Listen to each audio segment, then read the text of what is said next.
목돈이 들어가는 자동차는 대부분 할부로 구입을 하죠. 그런데 연체 한 번 없이 매달 꼬박꼬박 돈을 잘 넣던 사람들이 느닷없이 신용 점수가 급락하는 황당한 일이 벌어졌습니다. 하루아침에 100점 가까이 떨어지면서 은행 거래가 불가능하게 된 사람이 13,000명에 달합니다. 도대체 이들에게 무슨 일이 생긴 걸까요? 최은미 기자가 단독 보도합니다. 지난해 6월 한 카드사에서 제공하는 할부 상품을 통해 수입차를 산 임준혁 씨.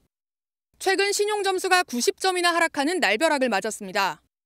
차 할부를 진행을 했는데 그게 이제 신용 대출로 갑자기 잡혀서 변경이 돼서 그것 때문에 이제 카드론으로 이제 변경이 되는 거죠. 이제 그렇기 때문에 신용 점수 90점이나 하락이 되는 거예요.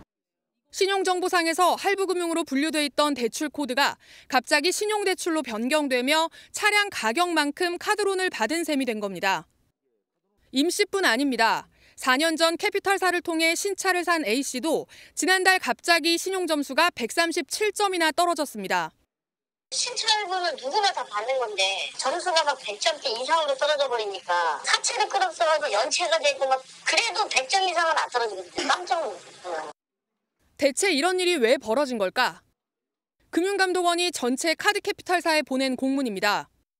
자동차 대출 코드를 세부화한다며 자동차를 담보로 잡지 않은 할부대출은 모두 신용대출로 변경하라고 안내합니다.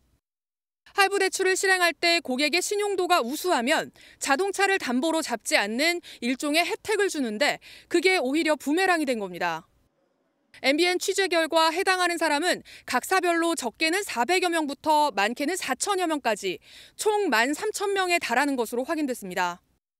10,000건 이상이 발생을 했다라고 하는 것 자체가 당국이 얼마나 무심하게 이런 조치를 취하고 있는지를 알 수가 있고 이런 부분에 대한 소비자 피해가 한 살에도 생기지 않도록 빨리 TF팀을 꾸려서 대비. 금융감독원은 자동차 할부금융 사기를 막기 위해 대출 코드를 세분화하는 과정에서 일부 소비자에게 피해가 간 것으로 보인다며 업계와 논의해 구제 방안을 강구하고 있다고 밝혔습니다. MBN 뉴스 최은미입니다. 안녕하세요. 김주하입니다. 공정하고 신속한 MBN 뉴스, 유튜브를 통해서도 만나보실 수 있습니다. 특히 더 많은 뉴스와 라이브를 보고 싶으시다면 오른쪽을 눌러서 구독하시면 됩니다. 어렵지 않죠? 빠르고 정확한 뉴스로 계속 찾아뵙겠습니다. MBN 뉴스를 시청해주신 여러분 고맙습니다.